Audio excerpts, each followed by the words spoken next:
Hello everyone, it's Cloud Blue Jay here, back with another video of Cemetary. So what happened last time was that we went to Twyla and we didn't really help much with the books or anything, or with the research. And then we got into an argument with, we started with an argument with crowven, and because he and his friends did a prank. And we didn't like that too much. So all that happened, and then we chatted with Twilight. He didn't like that. They didn't talk for a couple days, Mary and Crowven, and a couple days later, Crowven hugged Mary, telling her that Theodore died. So that's where we left off, and we held the cemetery for the funeral for him. So yeah, so we are back in today's video. So, let's start. And after so much talk of rain, I hadn't even brought my umbrella, but it was clear I wouldn't be needing it. The sun felt so warm, so much brighter today. I hope we would get more sunny days like this, before things start to get cold and stuff. But because right now it felt so refreshing. I was on my way to the cemetery once more. I didn't have any flowers this time around, but I was sure that was okay. I brought a teddy bear last time after all. Besides, I now have a different method to be able to visit everyone there. I tried to visit Theo too, and I'm able. I don't want to bother him too much. Even though he and I aren't best friends or anything, I can tell he appreciates it. I think I'll try seeing him again today. I continued on the sidewalk, admiring all the things that looked so much happier in the sunlight. The birds, the flowers, the trees. But one thing that didn't make it towards me, and didn't realize until I heard her snap my name. Oh, Twyla! Thought I went to you here. I see. You're out enjoying the sun. I haven't heard a lot from you, you know. Hey, yeah. Well, I like rice, you know. Haha. I've been investigating on my own time. Do I really need to remind you that you're the one who offered to help me and not the other way around? Uh,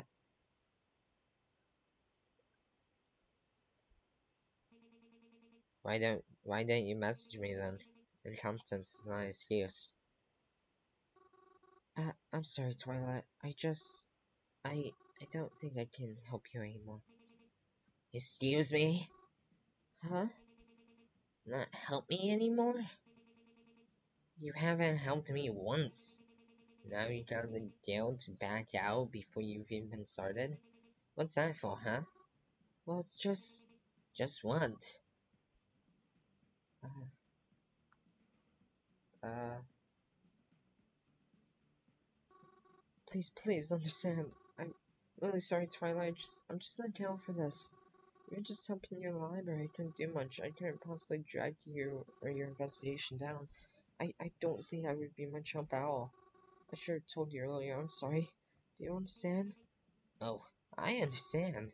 You do? Yeah, I do. I get it perfectly clear.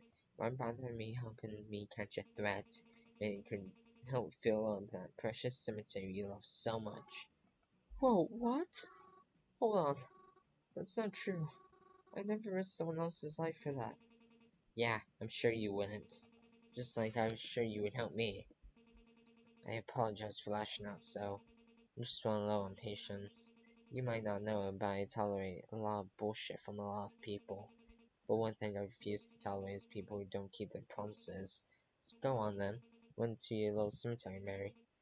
I'll let you go. But I'll make sure you keep that promise eventually. Twyla angrily brushed past me after that. I felt hurt to say the least, hearing what she thought of me, but I couldn't help her anymore, and it had to come out eventually.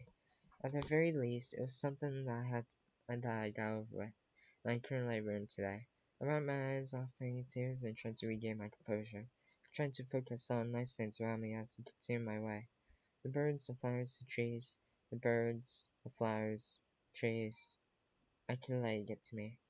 She didn't know the truth like I did, and I couldn't keep Thea waiting. Continued on and up the way, and into the cemetery something felt off. I didn't know why until I started approaching Theo's gravesite. Someone said at the gravesite, "Is that... hey! Wait!" I followed them until they ran for me. They got out of my sight quickly, but I was determined to find them. I walked up and down the aisles, trying to keep my eyes and ears open, until eventually I began to hear something. Followed the noise which led me to a tree and... Is that Pyrrha? What are you doing here? I took a seat beside Zapara, patting down the grass as I did so. She wiped her tears on her sleeve as I sat. Hi, Mary. Hi, Zapira. Are you alright? Yeah, why wouldn't I be? Don't I look fine? You, huh?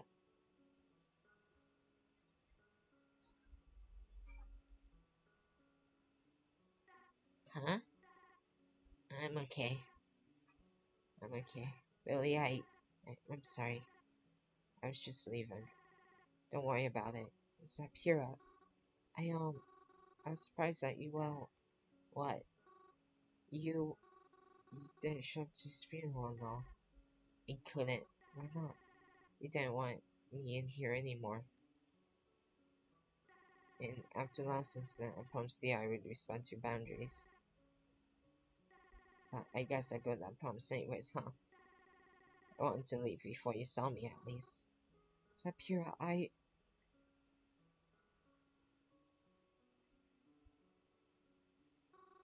I'm so sorry if I made you feel that way. No one should ever be prevented from seeing their loved ones. It's fine. I had already upset you enough. It's just nothing been the same now that he's gone. I'm not sure it ever will. Feel so low. I walk into her place and I'm ready to start like I don't know. Hitting him with my jacket sleeves or selling his hat run away with it. And now when I come home, it's all by myself. But all his stuff, it still smells like him. It smells just like where we left for the bar. His mind is still in the same because he said you would wash it later. His hamper is still full because we're going to do laundry together. And TV remote is still stuck in the couch because that's where he last left it. He was my best friend. He's totally gone now. I'm never gonna get him back. I'm never gonna get him back. I'm never gonna see him again. That's not true. I promise one day you'll see him again. But not in this life. Isn't that right? I don't know what to do anymore. I don't feel like myself. At least, not without him. I'm all alone. You're not alone. Crowven's here. I haven't talked to Crowven since. Really? I don't even know what I'd say. Or what it would feel like. The three of us were always together when we hung out. It feels unfair without him. It feels wrong. It will be. It will get better with time. I promise you it does. Maybe it won't always be the same, but it'll be better. And Zapira, you're not alone. I know Crowven would want to hear it from you. And I really think you should see each other. Even if it's awkward, you should know that. And I am too. Even if I didn't always think you were the best person, that's just because we don't get along doesn't mean I can help you through this. So, thank you, Mary. I could really use that support right now. Yeah, of course. It's going to get better. I promise. You know, Mary has to stop promising stuff. At this point, she's made promises to so many people. I've got another question for you. I thought you might. Have you ever lost anyone? Why do you ask? I just want to see. Of course I've lost people. I don't think there's anyone alive who hasn't lost someone. Probably lost more than you could fathom. It always starts the same. It begins with devastation. But over time, those feelings, you get used to them. It's like a blur. Stop worrying about who died. Start worrying about who's next. There's no rest. So you become someone who doesn't need rest. Because it isn't gonna stop. You just have to be ready for the next time. That sounds heartbreaking. It was.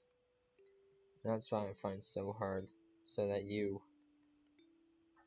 don't wind up like me. Whoa, wait, whoa. Wait.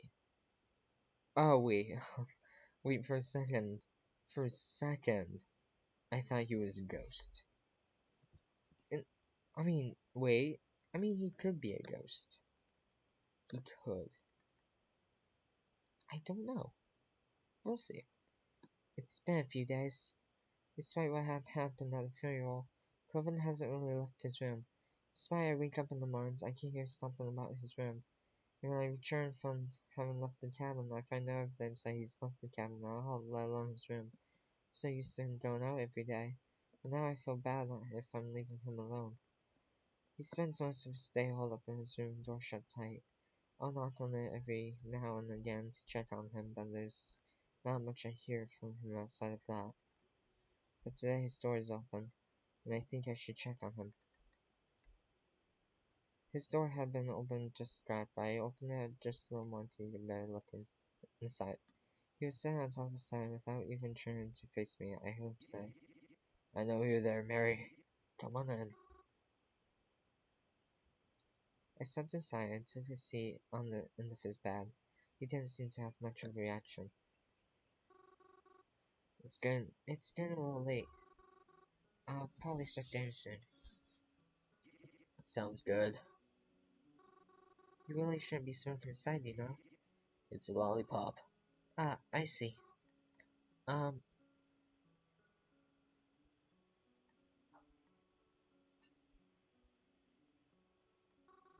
it's a bit low on the ground though, don't you think?" "Yeah, it's fine. Besides, if it falls down, I don't have to worry about getting up on a chair or anything to put it back up again." "Fair point. Thanks." "I haven't seen before. Is it recent?" "Yeah, that person you met fast. They wanted it the last time we met at the arcade. Said they don't have room for it and insisted that I have it. I hope you don't mind that I didn't give this one to you. I know you like collected toys, but..." "Oh, no, no. Totally get it. Don't even worry about it." "Yeah, I know." "Oh, alright then. Mine's been getting a bit full too. Maybe we can do laundry together soon?" Yeah. That's probably a good idea. Strange though. I feel like I did my laundry and now I have to do it again. It's not like I even wear that many outfits." "Yeah, me either. Alright, let's stop being around the bush." "Huh? What do you mean?" "Come on. You and I both know you didn't come in here to talk about my laundry or the posters in my room. You're just here because everything's sense right now and we think we should talk about it." "You're right. Everything is awful." "You know you can say it, right?" "Say what?" "Go on. Say that sucks." "You know I don't like using that language." "Fair enough. I know things have been very hard lately, but I don't know what to do."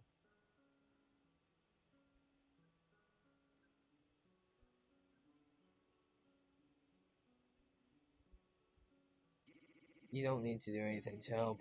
There's nothing that needs to be helped. I'm fine." "You aren't fine, and I'm not fine either. I want this cycle to continue.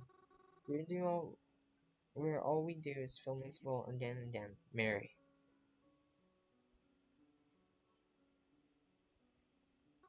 "Because this isn't you. I miss the real Corbin.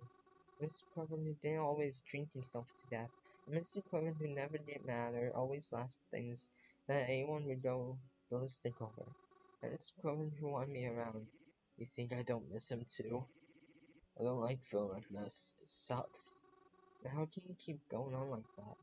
Saying that you're fine when that's not true, and just settling for it because it's not like I have any other choice, Mary. Like, you just don't get it. I know you're worried about your own parents. I know that's a shitload of stress on your shoulders too. But at least you have some fucking hope in that situation. What hope do I have? My parents are dead. One of my best friends is dead. There's no way getting around it. Those facts. I'm never gonna see either of them again. And yeah, maybe you can talk to them, but that doesn't mean I can see them or be around them and do anything the same things I used to do with them. It's like, why fucking try? Because everyone I get close to just die right from me. So I bother trying to do anything about it. Whether I'm happy or sad or whatever, it doesn't matter. Because it doesn't change the life I'm living right now. That's why everything's fine and why I have no choice but to be fine. I know that you want to help all the solutions, therapy, relapse in the home, whatever. They aren't going to change anything. They aren't going to bring anyone back. Don't you understand that? Better than anyone. I'm sorry, I don't mean to sound like a dick when I say this, but your parents might come back one day. Mine sure won't. Hmm,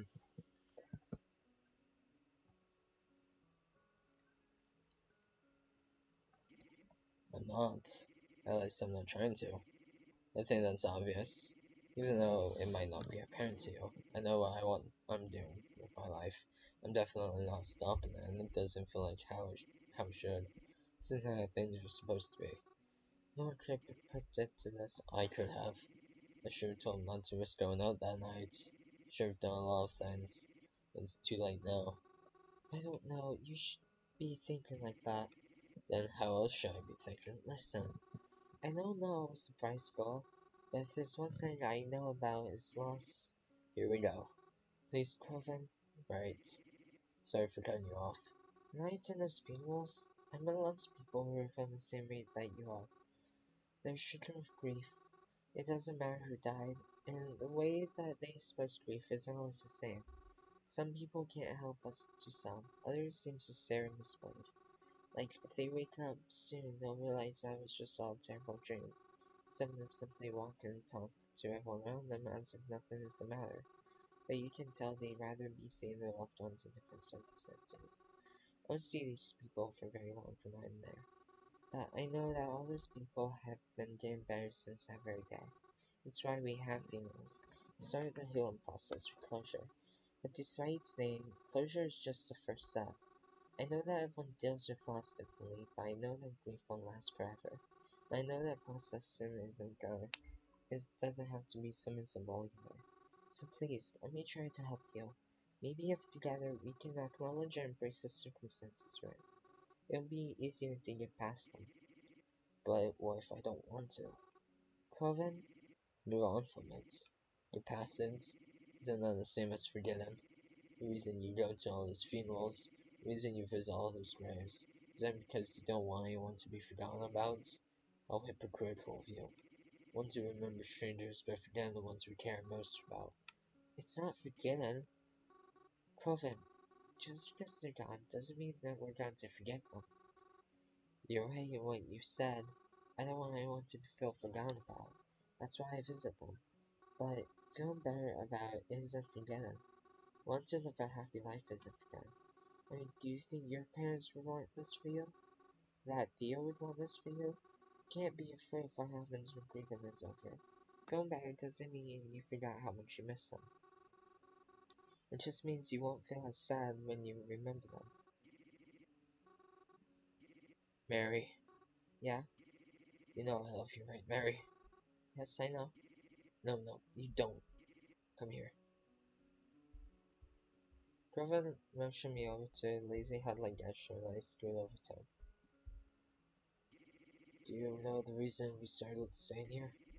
The old piece of shit cabin? No? I was always curious, but I thought it might be rude to ask. It's because... Grover? We want to be closer to you guys. That's the only reason. You're joking. That's crazy. You had such a nice home and say. You know that those old folks say about the difference between a house and a home. I know I've been an asshole, and I probably won't ever stop feeling like one for a while, but I can't really explain all of my feelings right now. But while you're here, I just want to say, I haven't lost so many people, but I haven't lost you yet. Yeah, I'm glad I haven't lost you either. Ugh, look what you made me do. You know, I hate all that dumb sappy shit. You got me over monologuing it. I'm sorry. Yeah, I can at worse. Blech. That was so sad I could put in more pancakes. Hey! Don't let it happen again. I won't, I won't.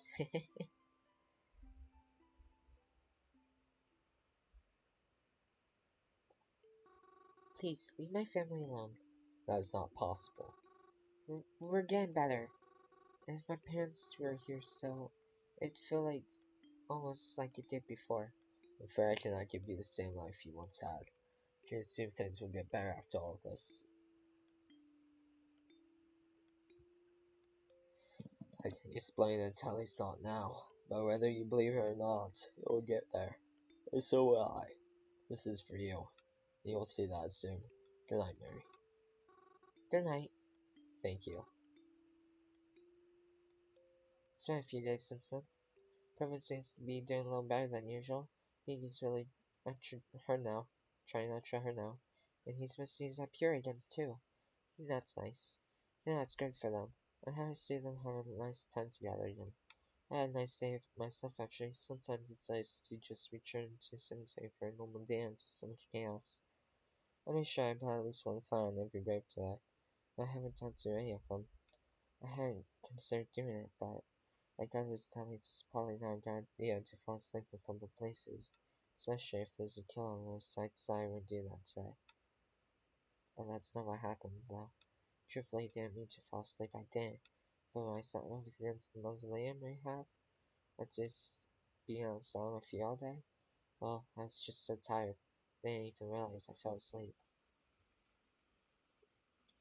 Okay, that will be it for today's video. I hope you all guys enjoyed it.